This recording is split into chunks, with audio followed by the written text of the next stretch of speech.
هاي بنات كيفكن؟ لو خيروكي تاكلي 100 صرصور او تعيدي الدراسة من اول وجديد. انا ما كتير بحب السفر. لو خيروكي تزوجي واحد كوري او امريكي، تتركي اليوتيوب وتصيري مقدمة برامج.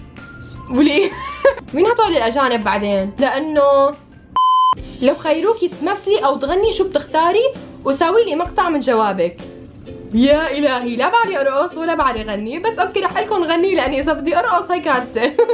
ف let's do it.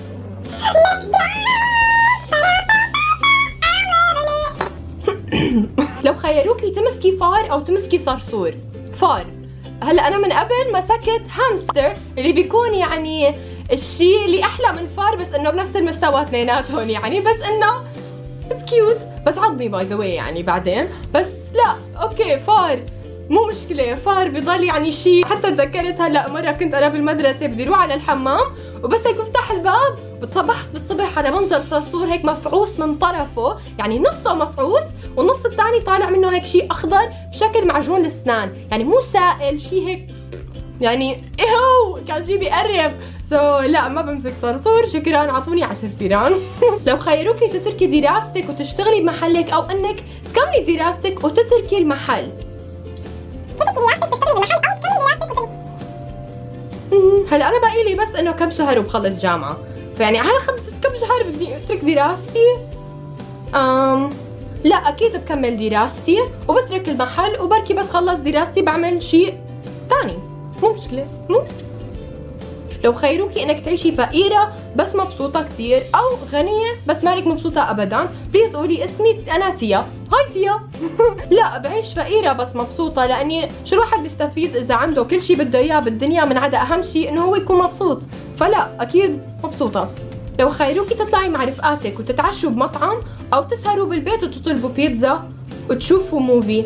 لا اكيد بحب انا ضل بالبيت، بيتزا وموفي ساوندز بيرفكت. بحسه هيك كثير شيء صراحة، يعني أنا بحب إنه جماعات الرفقات هيك إنه إذا بالبيت أو بأماكن ما فيها كثير ضجة، لأني بحس إنه لما أطلع مع رفقاتي على مطاعم مثلا في كثير ضجة، ما كثير إنه بنرتاح بالحكي مع بعض، بس إذا بالبيت بتكون هيك القعدة كثير مكنكنة وبنقدر نحكي برياحة أكثر، فلا جيرلز نايت إن.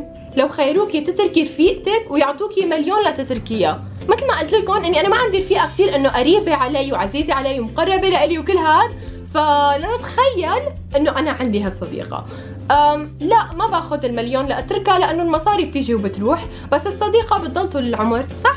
لو خيروكي تعيشي بفلسطين ولا بسوريا شو بتختاري؟ وبتمنى تقولي اسمي نجود، بحبك كثير وانا كمان كثير بحبك. لا بختار سوريا، لاني كنا نروح على سوريا كل صيف، بس اكيد هلا صرنا فترة ما رايحين، بس انه كثير عندي ذكريات هنيك، واهم سبب انه بنت خالتي ساكنة هنيك، وبنت خالتي هي من نحن وصغار كثير هيك قراب لبعض، ودوما بنحكي مع بعض ودوما بنسهر سوا، فهي يعني صديقتي المقربة. هلا انا ما حسبتها صديقتي المقربة بالاسئلة الماضية، لاني هي مو صديقة، هي كمان قرايبتي، فلا سوريا اكيد. وهلا اكيد كنت عم تتفرج على الفيديو ناتالي، هاي كثير اشتقت لك، لازم نحكي على سكايب، صرنا فترة عم نقول نحكي مع بعض سكايب، بس عن جد لازم نحكي على سكايب.